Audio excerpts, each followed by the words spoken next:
بسم اللہ الرحمن الرحیم السلام علیکم ورحمۃ اللہ وبرکاتہ اللہم صلی علی سیدنا و مولانا محمد وعلی آلہ وصحبہ وبارک وسلم رب اشرح لی صدری ویسر لی امری واحلل عقدۃ من لسانی یفقہوا قولی واجعل لی وزیرا من اہلی آمین یا رب العالمین۔ ناظرین و سامعین، آپ دیکھ رہے ہیں مفتی آن لائن اور میں ہوں مفتی سخاوت منیر نعیمی۔ میرے ساتھ موجود ہیں جناب محترم قاری عطاء المنان صاحب چشتی نظامی، ان کے ساتھ موجود ہیں جناب محترم قاری محمد ارشد تہامی صاحب۔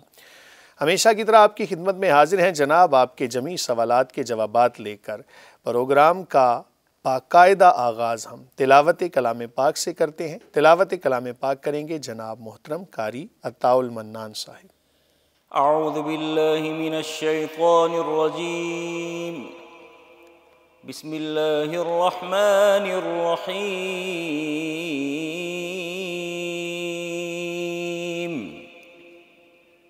وَإِذَا قِيلَ لَهُمْ آمِنُوا بِمَا أَنزَلَ اللَّهُ قَالُوا نُؤْمِنُ بِمَا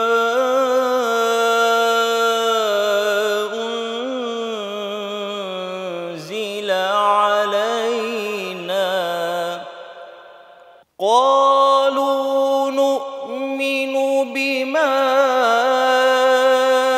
أنزل علينا ويكفرون بما وراءه وهو الحق مصدقا لما معهم قل فلم تقتلون أنبياء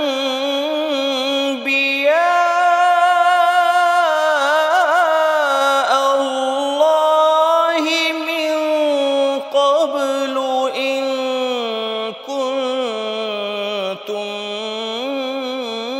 مؤمنين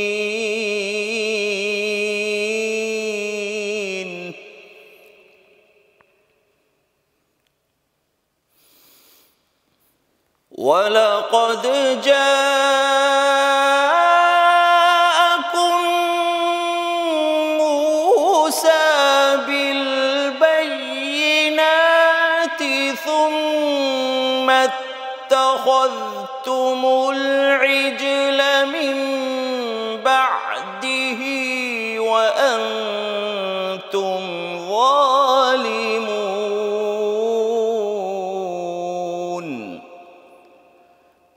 صدق اللہ العلی العظیم۔ ماشاءاللہ، جزاک اللہ، جزاکم اللہ خیر۔ احباب ذی وقار، آپ نے جو آیات بینات تلاوت سماعت کی، یہ سورہ بقرہ کی آیات ہیں، آیت نمبر 91 سے لے کر آیت نمبر 92 تک، یعنی 2 آیات قاری صاحب نے آج آپ کے سامنے تلاوت کی۔ ان کا مفہوم سماعت کیجئے۔ خالق کائنات نے فرمایا، اور جب ان سے کہا جاتا ہے ایمان لے آؤ اس پر جسے اللہ نے اتارا ہے، تو کہتے ہیں ہم تو صرف اس پر ایمان لائے جو نازل کی گئی ہم پر، اور کفر کرتے ہیں اس کے علاوہ دوسری کتابوں کے ساتھ، حالانکہ وہ بھی حق ہے، تصدیق کرتا ہے اس کتاب کی جو ان کے پاس ہے۔ آپ فرمائیے پھر تم کیوں قتل کرتے رہے اللہ کے پیغمبروں کو اس سے پہلے، اگر تم اپنی کتاب پر ہی ایمان رکھتے تھے؟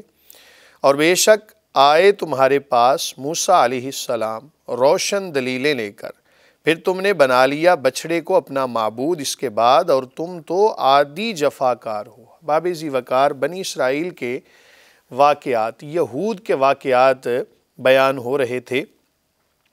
ان کے ایک طرز عمل کو خالق کائنات نے بیان فرمایا کہ جب ان سے کہا جاتا ہے کہ قرآن پر ایمان لے آؤ، جو بھی چیزیں اللہ تعالیٰ نے نازل فرمائی ہیں وہ اپنے اپنے اوقات کے اندر حق پر تھیں، بلکہ آج بھی ان کتابوں کے اوپر ایمان لانا یہ ایمان کا حصہ ہے۔ اگر کوئی بندہ یہ کہے، آج کوئی مسلمان یہ کہے کہ میں صرف قرآن پہ ایمان لاتا ہوں، بقیہ کتابوں پہ ایمان معاذ اللہ نہیں لاتا، تو وہ بھی مسلمان نہیں ہے۔ کیوں کہ متقین کی صفات میں سے ہے کہ جو بھی اللہ تعالیٰ نے نازل فرمایا، چاہے وہ قرآن کے اندر ہے چاہے اس سے پہلے، تمام کا تمام حق ہے اور تمام کے اوپر ایمان رکھنا لازم ہے۔ ایمان اور چیز ہے، عمل کرنا اور چیز ہے۔ تو قرآن مجید فرقان حمید کے بارے میں جب ان یہود سے کہا جاتا تھا کہ اس پر ایمان لاؤ، تو کہتے ہم تو صرف اسی پر ایمان لاتے ہیں جو ہمارے پاس کتاب ہے۔ اللہ تعالیٰ نے فرمایا کہ اگر یہی بات ہے، تم اسی پر ایمان لاتے ہو، تو یہ بتاؤ پھر تم انبیاء کو قتل کیوں کرتے تھے؟ کیونکہ قتل ایک ایسا معاملہ ہے کہ جو ہر شریعت کے اندر ناجائز رہا، ہر شریعت کے اندر اس سے منع کیا گیا۔ تو تم تو اپنے اس دعوے پر بھی دلیل قائم نہیں کر سکے۔ اگر واقعتاً تم اپنی کتاب پہ ایمان لاتے ہو تو پھر انبیاء کو ناحق قتل کرنا تمہارے اس دعوے کے خلاف دلیل ہے، اور جب دعوے کے خلاف دلیل ہو تو وہ بات جھوٹی ہوتی ہے۔ کوئی بندہ اگر دعویٰ کرتا ہے کسی بات کے بارے میں، اب اس کے پاس اگر دلیل نہ ہو تو اس کا دعویٰ جھوٹا ثابت ہوا۔ تو اللہ تعالیٰ نے ان کی ان قباحتوں کو بیان فرمایا۔ اس کے بعد اگلی آیت میں فرمایا، اور بے شک آئے تمہارے پاس موسیٰ علیہ السلام روشن دلیلیں لے کر۔ یہاں پر روشن دلائل سے مراد حضرت موسیٰ علیہ السلام کے معجزات ہیں۔ اب تمام تر معجزات دیکھنے کے بعد بھی تم نے بچھڑے کو اپنا معبود بنا لیا، اور تم تو عادی جفاکار ہو، عادی مجرم جس کو کہتے ہیں۔ ایک بندے کی عادت بن جاتی ہے جرم کرنا۔ ہمیں ان آیات سے کیا سبق ملتا ہے؟ یاد رکھیں کہ ہمارا ایمان ہی کامل تب ہوتا ہے کہ جب ہم تمام کتب سماویہ پر ایمان رکھیں۔ اصول یاد رکھیں کہ جتنی بھی کتابیں آسمان سے دنیا پر نازل ہوئیں، وہ تمام کی تمام اپنے اپنے اوقات کے اندر ان پر جو ہے وہ عمل کرنا لازم تھا۔ آج کے دور میں کوئی بھی بندہ کسی طرح کا دین لے کر آ جائے، اس سے قابل قبول نہیں ہوگا، الا یہ کہ وہ قرآن پر یقین رکھے، قرآن پر عمل کرے۔ اللہ رب العالمین ہم سب کو قرآن مجید فرقان حمید کی تعلیمات کو سمجھنے، بیان کرنے اور اس پر عمل کرنے کی توفیق عطا فرمائے۔ پروگرام کے اگلے مرحلے کی جانب بڑھتے ہیں جناب۔ حضور نبی کریم صلی اللہ علیہ وآلہ وسلم کی بارگاہ میں عقیدت کے پھول نچھاور کریں گے جناب محترم قاری محمد ارشد تہامی صاحب۔ دنیا سیب محمد موتی صلی اللہ علیہ وسلم، دنیا سیپ محمد موتی صلی اللہ علیہ وسلم، اس بن دنیا کیسی ہوتی صلی اللہ علیہ وسلم۔ مقصود کونین محمد، مطلوب دارین محمد، مقصود کونین محمد، مطلوب دارین محمد، اس بن دنیا کیسی ہوتی صلی اللہ علیہ وسلم، اس بن دنیا کیسی ہوتی صلی اللہ علیہ وسلم۔ گر نہ ہوتا آمنا جایا خلقت کا غم کھانے والا، سبحان اللہ۔ گر نہ ہوتا آمنا جایا خلقت کا غم کھانے والا، خلقت میٹھی نیند نہ سوتی صلی اللہ علیہ وسلم، بے شک بے شک، خلقت میٹھی نیند نہ سوتی صلی اللہ علیہ وسلم، اس بن دنیا کیسی ہوتی صلی اللہ علیہ وسلم۔ سبحان اللہ، ماشاءاللہ۔ زہرا کا دل غم کا مارا ہجر نبی میں پارا پارا، زہرا کا دل غم کا مارا، زہرا کا دل غم کا مارا، ہجر نبی میں پارا پارا، گمسم آنسو ہار پہ روتی صلی اللہ علیہ وسلم، گمسم آنسو ہار پہ روتی صلی اللہ علیہ وسلم، دنیا سیپ محمد موتی صلی اللہ علیہ وسلم، ساجن بن سکھ چین ناوے، یاد اس کی دن رات ستاوے، ساجن بن سکھ چین ناوے، ساجن بن سکھ چین ناوے، یاد اس کی دن رات ستاوے، دل تڑپے ہیں آنکھیں روتی صلی اللہ علیہ وسلم، اس بن دنیا کیسی ہوتی صلی اللہ علیہ وسلم،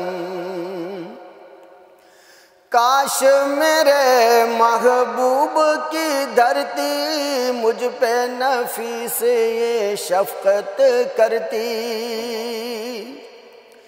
کاش میرے محبوب کی دھرتی، کاش میرے محبوب کی دھرتی مجھ پہ نفیس یہ شفقت کرتی، اپنے اندر مجھ کو سموتی صلی اللہ علیہ وسلم، اپنے اندر مجھ کو سموتی صلی اللہ علیہ وسلم، دنیا سیپ محمد موتی صلی اللہ علیہ وسلم، اس بن دنیا کیسی ہوتی صلی اللہ علیہ وسلم۔ ماشاء اللہ، جزاک اللہ، جزاکم اللہ خیر۔ احباب ذی وقار، نعت رسول مقبول صلی اللہ علیہ وآلہ وسلم آپ نے سماعت کی بڑی عقیدت، بڑی محبت کے ساتھ سرکار دو عالم صلی اللہ علیہ وآلہ وسلم کی بارگاہ میں عقیدت کے پھول نچھاور کر رہے تھے جناب محترم قاری محمد ارشد تہامی صاحب۔ پروگرام کے اگلے مرحلے کی جانب بڑھتے ہیں جناب۔ جیسا آپ جانتے ہیں ہمارا اگلا مرحلہ سوالات و جوابات کی نشست پر مشتمل ہوتا ہے۔ بلا تاخیر سوالات کی جانب بڑھتے ہیں۔ قاری صاحب، کون سے آج کے سوالات موصول ہوئے؟ جی مفتی صاحب، آج ہمیں واٹس ایپ پر جو سوالات موصول ہوئے ہیں تو وہ میرے پاس وائس نوٹ میں موجود ہیں، میں آپ کو سنائے دیتا ہوں، پھر آپ اس کا جواب دیجیے۔ مفتی صاحب کیا حال ہے؟ خیریت ہے؟ اللہ تعالیٰ آپ کو شاد و آباد رکھے، آپ لوگوں کی رہنمائی فرماتے رہیں۔ میرا سوال یہ ہے کہ کچھ آپ صلی اللہ علیہ وسلم کی حدیث قدسی کے مطابق جمعرات کی رات، جمعہ اور جمعہ کی درمیانی شب کو یعنی حضور صلی اللہ علیہ وسلم خود درود شریف سنتے ہیں، اور باقی دنوں میں حضور صلی اللہ علیہ وسلم کے پاس فرشتے درود شریف پہنچاتے ہیں۔ تو میں اللہ کے فضل و کرم سے حرمین شریفین یعنی جاتا رہا ہوں، ریاض الجنہ میں بھی بیٹھا ہوں، تو میں اپنے خیالات میں یعنی تصور میں اپنے آپ کو ریاض الجنہ میں بھی بٹھا کر آپ صلی اللہ علیہ وسلم کے روضہ اقدس کو سامنے رکھ کر درود شریف پڑھتا ہوں۔ تو میرا یہ عمل کیسا ہے؟ شریعت کے مطابق صحیح ہے یا اس میں کوئی ترمیم کی گنجائش ہے؟ تو وہ مجھے بتا دیں، آپ کی رہنمائی بہت ضروری ہے۔ اللہ تعالیٰ آپ کو اجر عظیم عطا فرمائے۔ جی مفتی صاحب، اس بھائی نے جو سوال کیا ہے کہ میں شب جمعہ اور جمعہ کے دن کے آپ صلی اللہ علیہ وسلم پر اگر درود شریف پڑھا جائے تو آپ صلی اللہ علیہ وسلم خود سنتے ہیں، ٹھیک ہے، اور مزید اس نے کہا کہ ریاض الجنہ میں یوں سوچتا ہوں کہ میں سامنے بیٹھا ہوں حرم میں اور ریاض الجنہ میں بیٹھا ہوں، اس تصور سے میں درود شریف پڑھتا ہوں، تو شریعت میں کیا اس کی گنجائش موجود ہے کہ میں یہ تصور کر سکوں؟ بسم اللہ الرحمن الرحیم۔ بہت ہی محبت والا سوال ہے جناب آپ کا۔ ظاہر ہے کہ نبی کریم صلی اللہ علیہ وآلہ وسلم کے ساتھ محبت کے بنا ایمان کامل ہی نہیں ہے۔ آپ کا سوال یہ کہ کیا رسول اللہ صلی اللہ علیہ وآلہ وسلم عام دنوں میں جو ہے وہ درود و سلام آپ کو پہنچایا جاتا ہے اور شب جمعہ آپ صلی اللہ علیہ وآلہ وسلم خود سماعت کرتے ہیں؟ پہلے آپ یہ یاد رکھیں کہ آپ نے جو بولا ہے نا حدیث قدسی، حدیث قدسی وہ ہوتی ہے کہ جس کو رسول اللہ صلی اللہ علیہ وآلہ وسلم اللہ تعالیٰ سے روایت کریں، یعنی اللہ تعالیٰ کا فرمان ہو اور اس کو بیان رسول اللہ صلی اللہ علیہ وآلہ وسلم فرمائیں، اس کو حدیث قدسی کہا جاتا ہے۔ احادیث کی اور بھی بہت ساری اقسام ہیں، ان میں سے ایک آپ نے اصول یاد رکھنا ہے جناب کہ ضعیف حدیث جو ہوتی ہے وہ بھی فضائل اعمال کے حوالے سے معتبر ہے اور بالاتفاق معتبر ہے۔ اور یہ بات بھی یاد رکھیں آپ کہ ایک روایت کے مطابق، سلسلہ سند کے مطابق، اگر ایک طرق سے، ایک طریقے سے وہ حدیث ضعیف ہو اور دوسرے طریقے سے وہ حدیث اگر اس کو کوئی اور درجہ مل سکتا ہو تو وہ اپنے اس پوائنٹ، اس جگہ سے اوپر کی جانب ضعف کے درجہ سے جناب وہ حسن کی جانب بھی بعض دفعہ آ جاتی ہے۔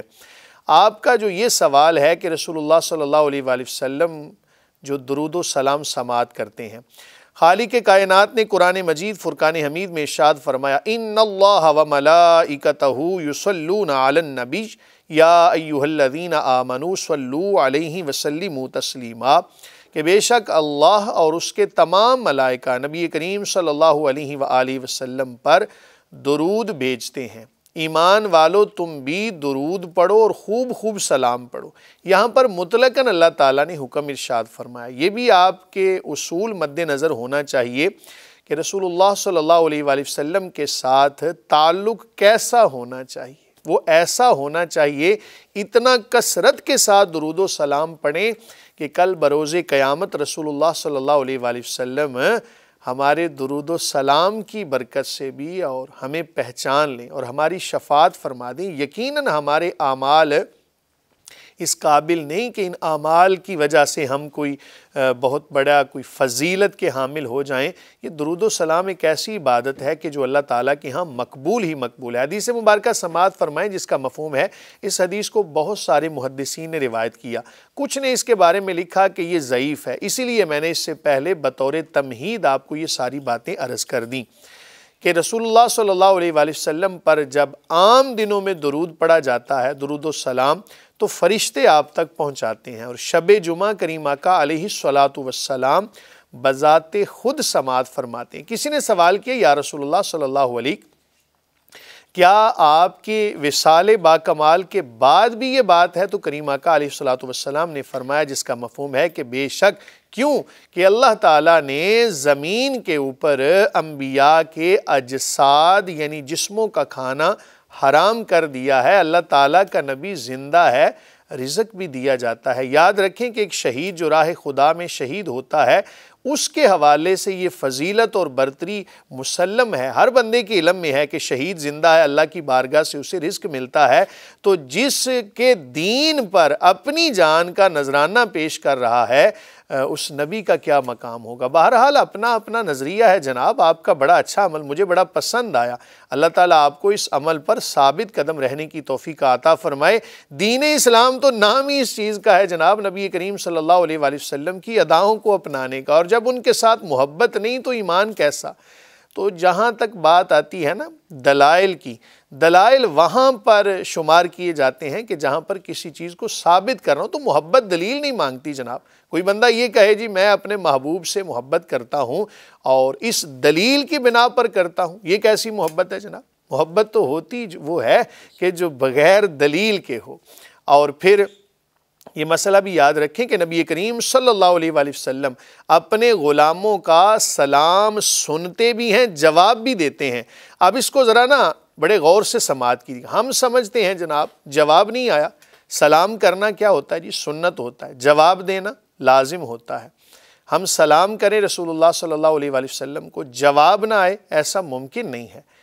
اب وہ جواب کیسے آئے گا؟ ذرا محبت سے سنیے گا کہ جب ہم جناب ہمارا کوئی بہت بڑا کام ایسا ہو، خود بخود ہو جاتا ہے۔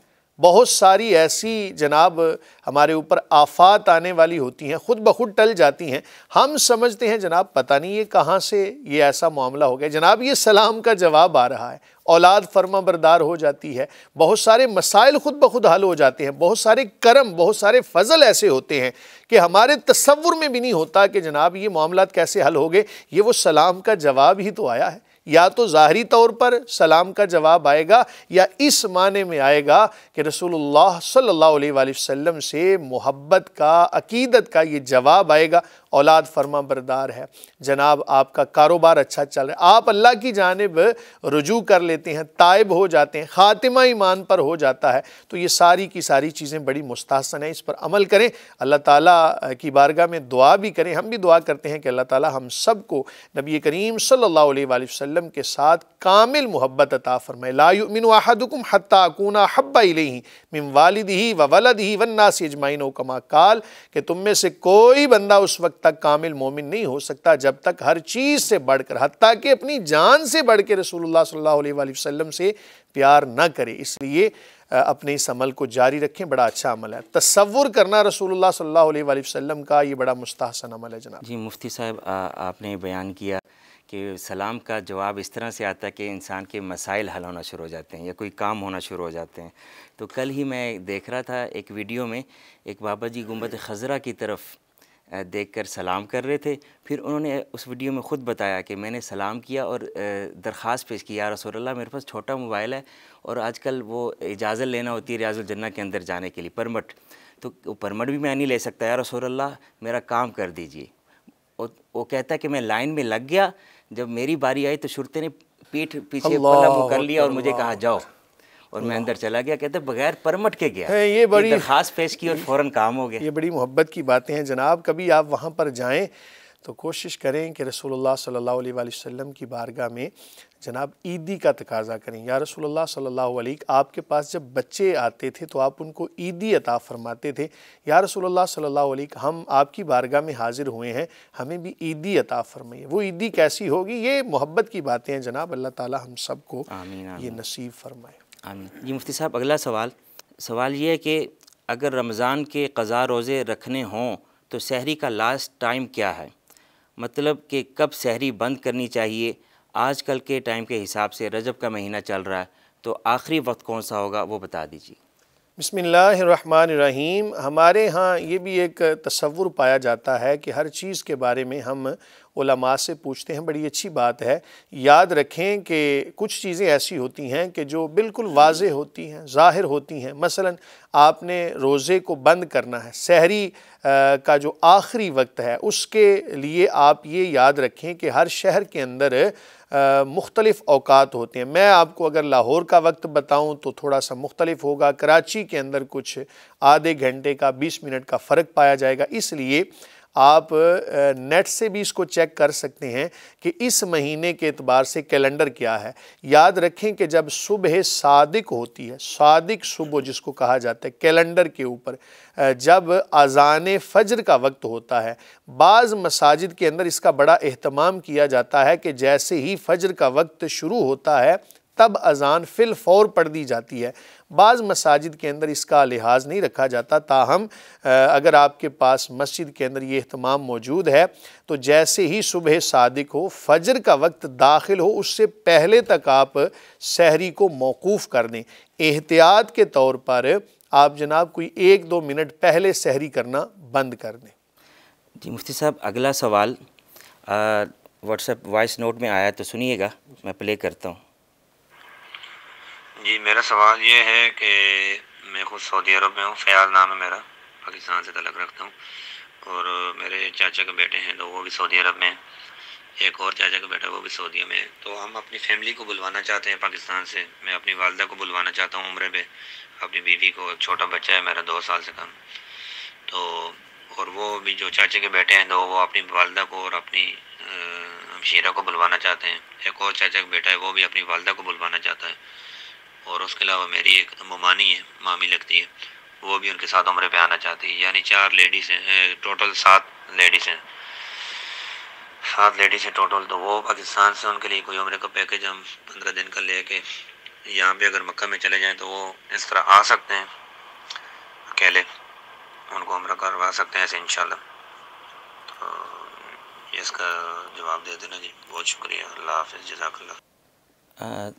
یہ مفتی صاحب، یہ فیاض بھائی پوچھ رہے ہیں، میں سعودیہ میں ہوتا ہوں تو اس طرح سے کچھ 7 لیڈیز ہیں، مختلف رشتہ دار ان کی، کچھ ممانیاں اور کچھ والدہ بیوی وغیرہ، تو کہہ رہے ہیں ان کو ہم پاکستان سے بلوا کے مکہ میں ان سے ملاقات کر لیں اور انہیں عمرہ کروا دیں، تو اس طرح سے ان کا سفر جائز ہوگا یا نہیں یہ والا؟ بسم اللہ الرحمن الرحیم۔ یہ بات آپ نے ہمیشہ یاد رکھنی ہے جناب کہ خواتین کا اکیلے سفر کرنا شرعاً ممنوع ہے، چاہے وہ گروپ کی شکل ہی کیوں نہ ہو۔ فی زمانہ بعض نے اس کے حوالے سے جو ہے وہ رعایت بیان کی ہے، لیکن یہ اصول آپ یاد رکھیں کہ خواتین کو اکیلے گھر سے نکالنا اور بھیجنا اور سفر کرنا یہ شرعاً ممنوع ہے۔ نبی کریم صلی اللہ علیہ وآلہ وسلم اگر کسی بات سے منع فرمائیں، یقیناً اس کے اندر ہزارہا حکمتیں ہوں گی۔ اصول آپ نے یاد رکھنا ہے کہ اگر خاتون محرم کے علاوہ سفر کے اندر جاتی ہے عمرہ کے لیے، حج کے لیے، تو اس کا سفر کرنا جائز نہیں ہوگا۔ طریقہ کار آپ یہ کر لیں، جیسا کہ آپ تمام آپ کی رشتہ دار ہیں تو ایک محرم ان کے ساتھ ہو جائے جو تمام خواتین کا محرم بن جائے، تو پھر ان کا سفر کرنا جائز ہوگا، ورنہ وہ گناہ گار ہوں گی۔ عام حالات میں بھی یہ اصول یاد رکھیں کہ خواتین اکیلے گھر سے باہر نہ نکلیں جب تک کہ ان کا محرم ساتھ نہ ہو، اور محرم سے مراد بھی جیسا کہ آپ نے کہا کہ 2 سال کا بچہ بھی ہے تو وہ محرم تو ہے لیکن وہ ابھی بالغ نہیں ہے، یعنی ایسا مرد ساتھ ہونا ضروری ہے کہ جو ان کی حفاظت کر سکتا ہو، اور سفر کے دوران اگر کوئی ایسا مسئلہ، اللہ نہ کرے کوئی ایسا مسئلہ درپیش ہو تو اس کو ہینڈل کر سکتا ہو۔ واللہ تعالی عالم بالصواب۔ جی مفتی صاحب، اگلا سوال، ایک بہن سوال کرتی ہیں کہ جس گھر میں گوبر اور مٹی سے فرش بنایا ہو اس فرش پر نماز ہو سکتی ہے یا نہیں؟ کوئی ایشو تو نہیں ہوگا؟ پلیز رہنمائی فرمائے، جزاک اللہ خیر۔ بسم اللہ الرحمن الرحیم۔ گوبر یا اس طرح کی کوئی بھی نجاست، یہ نجاست غلیظہ کے حکم میں ہوتی ہے۔ گاؤں دیہات کے اندر اس کے حوالے سے بڑا اہتمام کیا جاتا ہے، جو کچے فرش ہوتے ہیں یا دیواریں ہوتی ہیں ان کو لیپ کیا جاتا ہے ان کا۔ تاہم جب آپ نے نماز پڑھنی ہے تو کوئی ضروری تو نہیں کہ آپ انہی کے اوپر نماز پڑھیں، جائے نماز آپ کے پاس موجود ہے، کپڑا موجود ہے، اس کو آپ اگر ایسی جگہ پر بچھا لیں تو نماز کے حوالے سے کوئی کراہت نہیں ہوگی۔ مصلی ہے، جائے نماز ہے، کپڑا ہے، یا کوئی بھی ایسی چیز جو ایسے فرش کے اوپر بچھا دی جائے تو نماز پڑھنا بالکل جائز ہوگا۔ کپڑا اپنے پاس، جائے نماز عمومی طور پہ گھروں میں ہوتی ہے تو اس کو بچھا کے نماز پڑھ لیں، آپ نے ضرور اس فرش کے اوپر ویسے ہی نماز پڑھنی ہے۔ مفتی صاحب اگلا سوال وائس نوٹ میں سنیے گا۔ السلام علیکم مفتی صاحب، یہ بتانا کہ جو تہجد کی نماز ہے وتر تہجد کے وقت پڑھیں یا عشاء کے نماز کے بعد پڑھیں، کون سا عمل اچھا ہے؟ السلام علیکم۔ جی مفتی صاحب یہ پوچھ رہا ہے کہ عشاء کے بعد وتر ہیں جو وہ عشاء کے وقت ہی پڑھ لیں یا پھر تہجد کے وقت پڑھیں، کون سا عمل زیادہ افضل ہے، بتائیے گا۔ بسم اللہ الرحمن الرحیم۔ عشاء کا وقت جو ہے یہ مغرب کا وقت جیسے ہی ختم ہو تب سے لے کر تو جناب یہ چلتا ہے فجر سے پہلے تک، تو کسی بھی وقت میں آپ عشاء کی نماز ادا کریں گے تو ادا ہو جائے گی۔ عشاء سے پہلے سونا مناسب نہیں ہوتا، عشاء پڑھ کے ہی سونا چاہیے۔ رہی بات یہ کہ جو وطر کے حوالے سے یہ بات یاد رکھیں، نبی کریم صلی اللہ علیہ وآلہ وسلم آپ کا مبارک عمل تھا کہ آپ تہجد کے بعد وطر کو ادا کیا کرتے تھے، اور اصول بھی یہی ہونا چاہیے کہ جتنی زیادہ رات ہو، تنہائی ہو، جس کے اندر زیادہ جہد پایا جائے، انہی اوقات کے اندر کوشش کرنی چاہیے کہ نفلی عبادات کی جائیں، چھپ کے کی جائیں، ظاہر ان کو نہ کیا جائے۔ جس بندے کو تو جناب یقین ہے کہ میں تہجد میں اٹھوں گا، اور پھر ایسے شخص کے لیے یہی مستحب ہے، شریعت نے اس عمل کو پسند کیا ہے کہ تہجد کے بعد وہ نماز وطر کو ادا کرے۔ اور جس بندے کو یہ یقین نہ ہو کہ پتہ نہیں تہجد میں اٹھوں گا نہیں اٹھوں گا، تو ایسے بندے کے لیے بہتر یہ ہے کہ نماز عشاء کے فوراً بعد ہی وطر کی ادائیگی کر لے۔ بعد میں اگر آنکھ کھلتی ہے تو تہجد پڑھ لے، صرف تہجد پڑھ لے، بعد میں وطروں کو لوٹائے گا نہیں۔ یہ مطلب نہیں ہے کہ پہلے پڑھ لیے اور بعد میں پھر پڑھے۔ جب ایک مرتبہ نماز ادا کر دی، ذمہ سے ساقط ہو گئی، اب نفلی عبادت تو کر سکتا ہے۔ میں ایک آپ کو الارم بھی بتا دیتا ہوں، روحانی الارم اس کو کہا جاتا ہے، کہ جب آپ کو یہ مسئلہ درپیش ہونا کہ صبح پتہ نہیں آنکھ کھلے گی یا نہیں، تو اپنے آپ کو یا تو مخاطب کریں اپنا نام لے کر کہ اے فلاں مجھے فلاں وقت کے اندر جگا دینا، یقیناً آپ کی آنکھ کھلے گی۔ دوسرا طریقہ یہ ہے کہ آپ کے جو دائیں بائیں فرشتے ہیں، کرامن کاتبین جن کو کہا جاتا ہے، آپ ان سے مخاطب ہوں کہ اے کرامن کاتبین، اللہ تعالیٰ نے آپ کی جو ڈیوٹی لگائی ہے میرے اوپر اور میرے اطراف میں جو رحمت کے فرشتے ہیں، میں ان سے مخاطب ہوں کہ مجھے فلاں وقت میں جگا دینا۔ یقیناً آپ کی آنکھ ضرور ان اوقات کے اندر کھلے گی۔ اس کے بعد آپ سو جاتے ہیں تو یہ ایک علیحدہ بات ہوگی۔ بہرحال اس الارم کو بھی لگا لیں۔ اس کے علاوہ اگر آپ تہجد پڑھتے ہیں بڑی اچھی بات ہے، ظاہر نہ کریں ان کو، اور تہجد کے بعد ہی آپ وطر کی نماز ادا کریں۔ مفتی صاحب اگلا سوال سنیے گا۔ السلام علیکم ورحمۃ اللہ وبرکاتہ۔ حضرت کیا حال چال ہے؟ ٹھیک ہو؟ حضرت حافظ اللہ دتا دستگیری عرض کر رہے ہیں بہاول نگر تو جی، لیکن اس وقت میں امامت کر رہے ہیں بھائی پھر پھول نگر، اس دے نال دیکھ جی گاؤں ہے گوڑ گلاب سنگھ اس دے وچ جی جامع مسجد وچ۔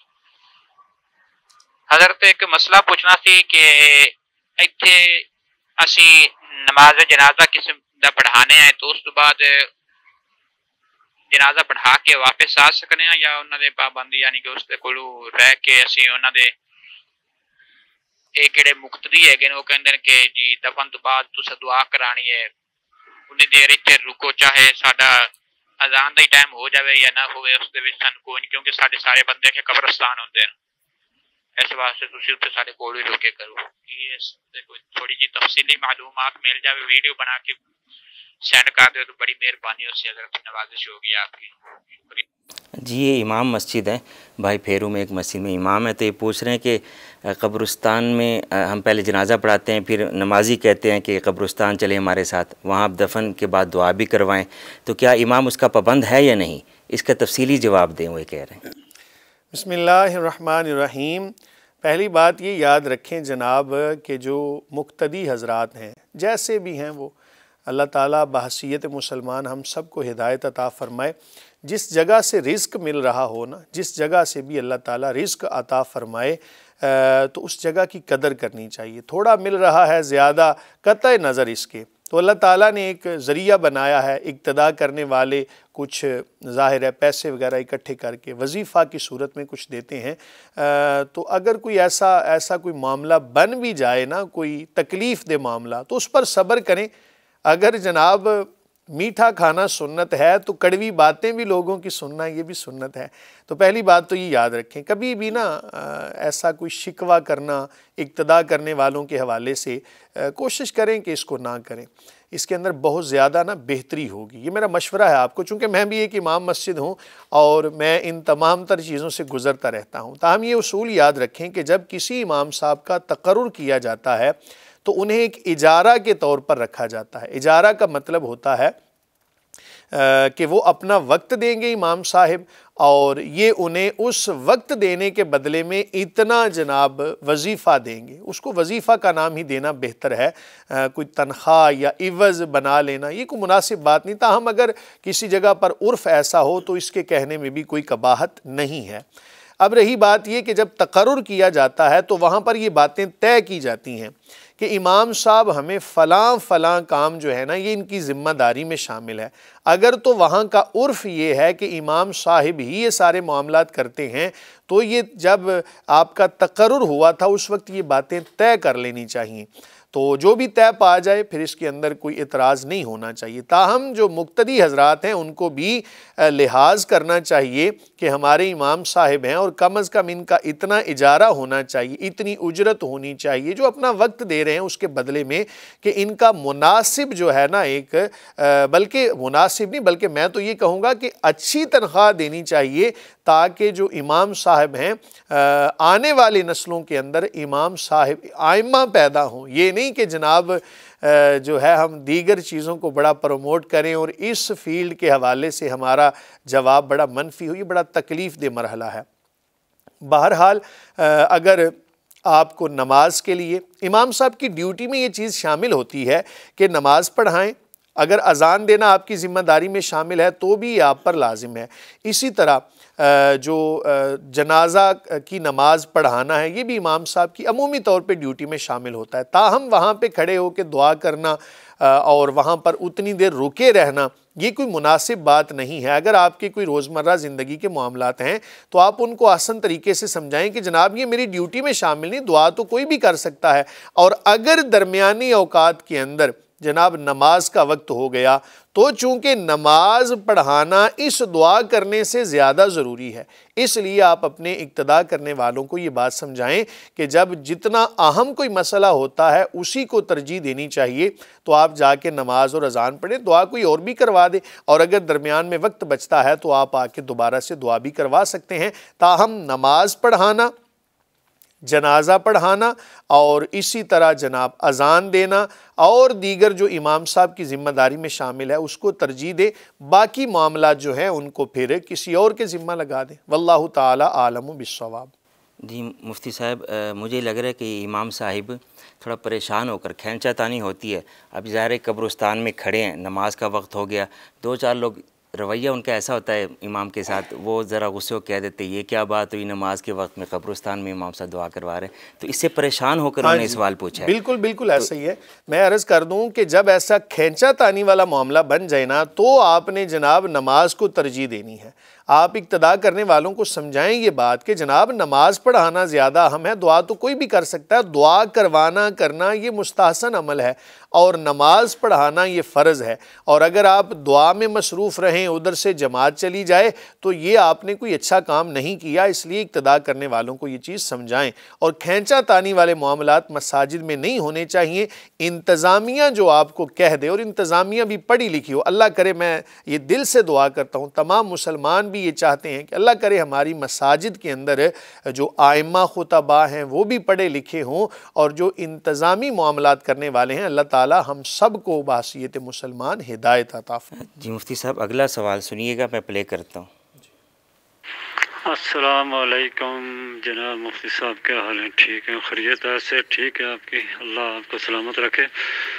تو ایک مسئلہ آپ سے پوچھنا ہے کہ غصے میں آ کر اگر بندہ اپنی بیوی کو کہے کہ گھر سے چلی جا، میں تجھے طلاق دیتا ہوں، دیتا نہیں ہے، نہ وہ کہتا ہے 3 لفظ، لیکن ویسے کہتا ہے میں تجھے طلاق دوں گا، نہیں ہے تجھے میری مانتی نہیں ہے تو چلی جا، کیا اس سے کوئی شرن کیا ہے، اس پہ کوئی ہے کہ یہ غلط ہے، یا اس سے کوئی طلاق بندے پر پڑ جاتی ہے، یا کہ ان الفاظ سے کچھ نہیں ہوتا؟ وہ اس نے لگاتار نہیں کیا کہ میں چلی جا 3 بار، چلو 3 بار وہ گھر سے کہ چلی جاؤ تو وہ ٹھیک ہے کہ وہ اس پہ وہ طلاق ہو جاتی ہے، لیکن یہ ہے کہ ویسے اگر کہے کہ بھائی چلی جا غصے میں 1 بار، تو اس کا شرعاً کیا مسئلہ ہے، کس طرح ہوتا ہے؟ 3 دفعہ کہنے سے وہ تو مسلسل طلاق ہے کہ چلی جا واپس نہ، لیکن ویسے اگر غصے میں آ کر کہہ دیا بعد میں سے، اس میں شرع کو ہے کہ اس پہ شرع کیا حکم ہے، کس طریقے سے ہونا چاہیے، کہ اگر یہ کوئی الفاظ کے اس پر کوئی شرع اس کا مسئلہ ذرا باریکی سے سب مسئلہ سمجھا دیں، کیونکہ اکثر لوگ اس طرح گالی گلوچ نکال دیتے ہیں۔ کیا گالی نکالنے سے بھی اس کو ماں کی گال بیوی کو نکال دی، بہن کی نکال دی، اس پہ کیا اس کا ہے؟ کیا اس سے بھی کوئی اس پہ نکاح میں یا کوئی اور سسٹم میں کوئی فرق پڑتا ہے؟ کیا اس کا شرع کیا حکم ہے؟ یہ ساری چیزیں اکثر یہ معاشرے ہمارے میں یہ ہوتا ہے کہ لوگ ماں بہن کی بھی بیوی کو گالیاں نکال دیتے ہیں، تیری فلانی فلانی. کیا اس میں شرم کیا ہے کہ اس میں بھی کوئی اس کا نکاح ٹوٹنے والا کوئی اور مسئلہ پیدا ہوتا ہے یا نہیں ہے؟ کہ اس کا کفارہ ہے، کوئی اگر کوئی گالی نکال دے یا بیوی کو کہہ دے گھر سے چلی جائے، کیا اس میں کوئی کفارہ ہے؟ اس پہ کوئی تعزیر ہے؟ جس طرح لوگ مولوی کہتے ہیں جی اس پر اتنے بندوں کو کھانا کھلائیں، اگر یہ بلکہ ایک آدھ بار دو بار کہہ دے غصے میں، لیکن وہ کہے کہ چلی جا، ٹھیک ہے میں آپ کو طلاق دیتا ہوں، تم میری مانتی نہیں ہے، اس طرح کا الفاظ کہنے سے کیا اس پہ کوئی اس کے بارے میں مہربانی کر کے تفصیل سے ذرا اس مسئلے کو سب چیزوں کو یہ جو ہیں وضاحت کر دیں تاکہ ہمارے معاشرے میں ایسی چیزیں پیدا نہ ہو، اور ہم بھی لوگوں کو آگے سمجھائیں کہ بھائی یہ مسئلہ شرع میں اس طرح کا ہے. جی مفتی صاحب، اس نے جو مسئلہ پوچھا اس میں دو چیزیں ہیں. ایک تو یہ کو کہہ رہا ہے کہ بیوی کو غصے میں کہہ دیا جائے تو گھر سے چلی جا، میں تو یہ طلاق دیتا ہوں، یا یہ کہہ دے دوں گا، ٹھیک ہے. یا پھر دوسری طرف وہ کہہ رہا ہے جی گالم گلوچ دی جائے، اسے ماں کی گالی دی جائے، بہن کی، تو اس پر شرعی حکم کیا ہوگا یہ بتا دیجیے. بسم اللہ الرحمن الرحیم. پہلی بات تو یہ یاد رکھیں جناب کہ گالی دینا یہ سخت گناہ ہے. حضور نبی کریم صلی اللہ علیہ وآلہ وسلم، آپ کے صحابہ نے جب نبی کریم صلی اللہ علیہ وآلہ وسلم سے یہ بات سماعت کی کہ گالی دینا اتنا سخت گناہ ہے، یقیناً صحابہ کرام علیہم الرضوان کی عظمت شانیں بڑی بلند ہیں. تعلیم امت کے لیے صحابہ ارشاد فرماتے ہیں، جس کا مفہوم ہے کہ اس کے بعد تو ہم جانور کو بھی برا بلا نہیں کہتے تھے. گالی کا لفظ استعمال کرنا ذرا مناسب نہیں ہے. بہرحال کسی کے حوالے سے بھی ایسے الفاظ استعمال کرنا جائز نہیں ہے. منافقین کی علامات میں سے یہ ایک علامت ہے کہ جب منافق سے جھگڑا کیا جاتا ہے تو آگے سے گالیاں دیتا ہے، تو اس لیے اس سے پرہیز کرنا خاوند کے لیے لازم. ایسے فضول میں جناب باہر سے تپے ہوئے آئے، باہر کی جناب وہ کوئی گرد و غبار جو بھی ذہن کے اندر تھی، آ کے غصہ پھر گھر میں نکالا، اور ایسے ہی وہ ماں باپ کے حوالے سے، والدین کے حوالے سے برے برے الفاظ کہنا، یہ کسی مہذب قوم کا شیوا نہیں. اور یاد رکھیں کہ جب ایسے الفاظ استعمال کریں گے نا تو ایک مسئلہ بھی یاد رکھیں، جو کچھ بھی ہم زبان سے نکال رہے ہیں وہ ہمارے نامہ اعمال میں لکھا جا رہا ہے، چاہے وہ الف با تا ہو، چاہے وہ لا الہ الا اللہ محمد رسول اللہ صلی اللہ علیہ وآلہ وسلم، اوراد ہیں، درود و سلام ہے، جو بھی چیزیں وہ سب کی سب لکھی جا رہی ہیں. تو کیسا ہی وہ عالم ہوگا کہ جب ہمارے نامہ اعمال، اللہ نہ کرے ایسا وقت آئے کہ ہمارے نامہ اعمال سے گالیاں نکلیں تو شرمندگی اٹھانا پڑے گی کل بروز قیامت. اس سے پرہیز کرنا لازم ہے. دوسرے نمبر پر آپ کا جو مسئلہ ہے نا جناب، یہ واضح نہیں ہے. اس کے اندر دو چیزیں آپ نے بیان کی، میں اس کو تھوڑا تھوڑا بیان کر دیتا ہوں کہ اگر تو طلاق دی جائے صریح الفاظ کے ساتھ، صریح الفاظ وہ ہوتے ہیں کہ جو وضع ہی طلاق کے لیے ہوئے ہیں، ایسے الفاظ کے ساتھ طلاق دی تو فی الفور واقع ہو جائے گی. جتنے کی نیت اس نے کی تھی، جتنی بار بولا تھا، اتنی بار ہی طلاق شمار ہوگی. یعنی ایسے الفاظ کہ جو عرفاً طلاق کے لیے بولے جاتے ہیں. مثلاً آپ خانہ بدوش لوگوں کے پاس جائیں نا تو ان کے عرف کے اندر ایک جملہ بولا جاتا ہے، وہ ان کو لفظ طلاق کا کوئی مطلب ہی نہیں پتا. وہ جب بھی طلاق دیں گے نا تو وہ یہ جملہ کہیں گے، جا آج تو میری ماں بہن ہے، یہ جملہ وہ بولتے ہیں. اب ان کے ہاں عرفاً یہ جملہ جو ہے نا یہ طلاق کے لیے بولا جاتا ہے. تو ایسی صورتحال کے اندر ان کے عرف کے مطابق چونکہ یہی بولا جاتا ہے تو ایسی صورتحال کے اندر یہ صریح طلاق میں شمار ہوگا. یہ جملہ آپ کے عرف کے اندر کیا ہے طلاق کے لیے؟ بعض علاقوں میں اب یہ جملہ بڑا مشہور ہو چکا ہے کہ طلاق دینے کے لیے نا لفظ طلاق کم لوگ استعمال کرتے ہیں. عمومی طور پہ تو گھر سے نکل جا، تو میری طرف سے فارغ ہے. تو یہ جملہ اب اتنا جناب جو ہے وہ عرفی لحاظ سے مشہور ہو چکا ہے کہ طلاق دینے کے لیے فارغ کا لفظ، تو یہ چیزیں عام ہو چکی ہیں. تاہم آپ اپنا مسئلہ لے کر دارالافتاء میں جائیں، اپنے تمام تر مسائل بتائیں، وہاں پر جا کے پھر آپ کو صحیح معنوں میں شرعی رہنمائی مل سکتی ہے. ایک اصول یہ بھی یاد رکھیں کہ اگر کسی نے کنایہ الفاظ کے ساتھ طلاق دی، یعنی ایسے الفاظ کے جو طلاق کے لیے وضع نہیں ہوئے، عمومی طور پہ کسی نے کہہ دیا چل سامان اٹھا اور نکل. اب یہ جملہ اگر اس نے کہا تو اس سے اس کی نیت پوچھی جائے گی کہ جب تو نے یہ جملہ بولا تھا تیری نیت کیا طلاق کی تھی یا تو ویسے ہی کہہ رہا تھا کہ جا اپنے ماں کے گھر چلی جا یا سامان اٹھا نکل جا. تو اگر اس نے طلاق کی نیت کی تھی تو طلاق واقع ہو جائے گی اور وہ کنایہ الفاظ کے ساتھ طلاق بائن واقع ہوتی ہے. اور اگر اس نے جناب ایسے ہی جملہ کہہ دیا تھا تو پھر کچھ بھی واقع نہیں ہوگا. اگر کوئی خاوند دھمکی کے طور پر ڈرانے کے لیے کہتا ہے میں تمہیں طلاق دے دوں گا آنے والے وقت میں، تو ایسی صورتحال کے اندر بھی کچھ بھی واقع نہیں ہوگا، کیونکہ وہ صرف ڈرا رہا ہے، دھمکا رہا ہے. اور خاوند کو بھی ڈرانے دھمکانے کے لیے پتہ نہیں یہی لفظ ملتا ہے، اور بہت ساری چیزیں ہوتی ہیں جناب ڈرانے دھمکانے کے لیے. تو یہ جملہ استعمال نہ کیا کریں. اس سے آج سے پہلے اگر آپ سابقہ دور میں دیکھیں نا تو اس لفظ کو ہی اتنا معیوب سمجھا جاتا تھا کہ کوئی اس لفظ کو بولتے ہوئے بھی ڈرتا تھا. آج اس لفظ کو بڑا عام کر دیا گیا.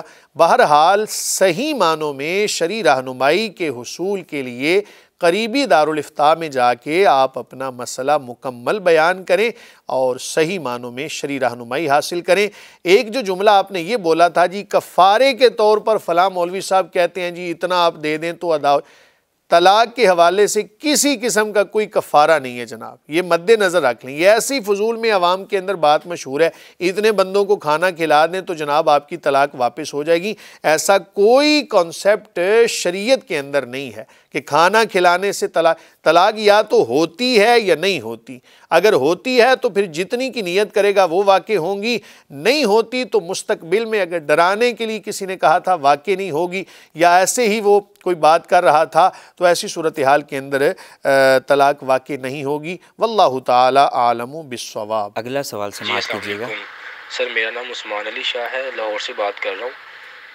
تو میرا سوال یہ تھا کہ اگر کوئی بندہ نماز پڑھ رہا ہو تو اس کے آگے سے اگر کوئی گزر جاتا ہے تو گزرنے والے کو گناہ ہوتا ہے.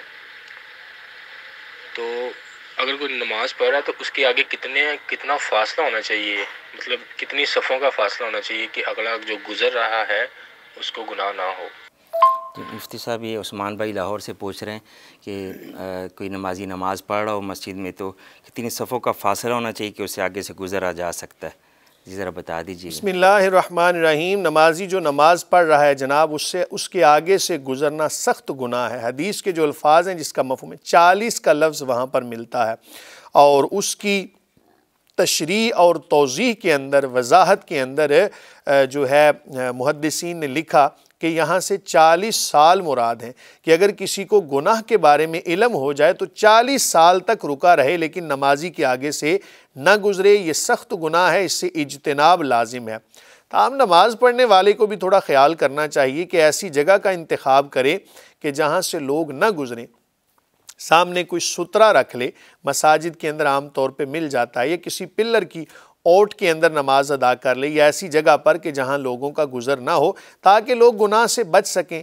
لیکن یہ بات یاد رکھیں کہ جہاں تک اب نمازی جو ہے اپنی سجدہ کی جگہ پر دیکھ رہا ہوتا ہے تو جہاں تک اسے معلوم ہوگا نا کہ کوئی گزر رہا ہے وہاں تک گزرنا ممنوع ہے.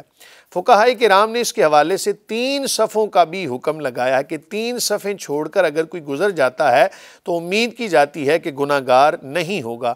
لیکن نمازی کی حیت پر اس چیز کو چھوڑا جائے گا کہ جہاں تک اس کی نگاہ کام کر رہی ہے، اشارہ سا مل جاتا ہے کہ یہ کوئی گزر رہا ہے تو اتنی دور سے اگر کوئی گزرے گا گناہ گار نہیں ہوگا. یہ بات بھی یاد رکھیں کہ اگر بالفرض آپ کسی جگہ پر نماز پڑھ رہے تھے، سلام پھیرنے کے بعد آپ نے دیکھا کہ پیچھے بندہ نماز پڑھ رہا ہے، کچھ لوگ نا اس کی طرف منہ کر کے کھڑے ہو جاتے ہیں، تو یہ منہ اس کی طرف کرنا یہ مکروہ ہے. آپ ایسا کریں کہ جہاں بیٹھے ہیں یا تو وہیں بیٹھ جائیں، یا پھر آپ کھڑے ہیں تو کھڑے رہیں. آپ کے آگے سے پھر جتنے افراد گزریں گے وہ گناہ گار نہیں ہوں گے، اور جب وہ نمازی نماز سے فارغ ہو جائے تب آپ جناب اپنی جگہ کو چھوڑیں. اس کے علاوہ اگر آپ کے ذہن میں یہ بات آئے کہ حرمین شریفین میں تو ایسا ممکن نہیں ہے، وہاں پر تو بڑا رش ہوتا ہے، تو بہت سارے ایسے مسائل ہیں کہ جو حرمین شریفین کے حوالے سے مختلف ہیں. ہمارے یہاں ان کا اطلاق نہیں ہوتا. مثلا وہاں پہ اتنا رش ہے، اب اگر ہر بندہ رکا رہے تو پھر جناب بہت سارے مسائل پیدا ہو جائیں گے. عموم بلوہ کی وجہ سے اللہ کی بارگاہ میں امید کرتے ہیں کہ وہاں پر بھی کوشش یہی کرنی چاہیے کہ نہ گزریں. ہم اگر گزر گئے تو اللہ کی بارگاہ میں امید کرتے ہیں کہ گناہ گار نہیں ہوں. یہ بھی سننے میں آیا کہ اگر نمازی کو کراس کر لیا اچانک پتہ چلا تو واپس آ جانا چاہیے، اس بارے میں جب آپ گزر گئے ہیں تو واپس آئیں گے تو بھی مناسب نہیں ہے. جب آپ گزر گئے ہیں تو اللہ کی بارگاہ میں توبہ طائب کریں. اس سے مزید نمازی کی نماز کے اندر خلل واقع ہوگا. اس لیے حتی الامکان اس کو نا جناب گناہ سے خود بھی بچے اور دوسرے کو بھی بچے, اس کی نماز کے اندر خلل واقع نہ کریں بس. واللہ تعالی عالم بالصواب. جی بہت شکریہ مفتی صاحب, اور سب احباب کا بھی بہت شکریہ جو اپنے سوالات ہمیں بھیجتے ہیں. امید ہے مفتی صاحب کے قرآن و سنت کی روشنی میں دیے گئے جوابات سے آپ کو خوب رہنمائی ملی ہوگی. اور آپ سب دیکھنے والوں سے گزارش ہے, کسی بھی دینی, شرعی, اخلاقی اور اصلاحی معاملے میں اگر رہنمائی چاہتے ہیں تو مفتی آن لائن میں اپنے سوالات سکرین پر دیے گئے نمبر پر بھیجیں, یا آپ ہمارے سوشل میڈیا کے ذریعے بھی ہم سے رابطہ کر سکتے ہیں. اسی طرح واٹس ایپ پر آپ اپنے سوالات ہمیں لکھ کر بھیجیے یا وائس نوٹ کے ذریعے بھیجیے. کالز ہم ریسیو نہیں کر سکتے. ہم آپ کے سوالات کو پروگرام میں شامل کریں گے اور ان کا مکمل شرعی حل بتائیں گے. سب دیکھنے والوں کا بہت شکریہ. وما علینا الا البلاغ.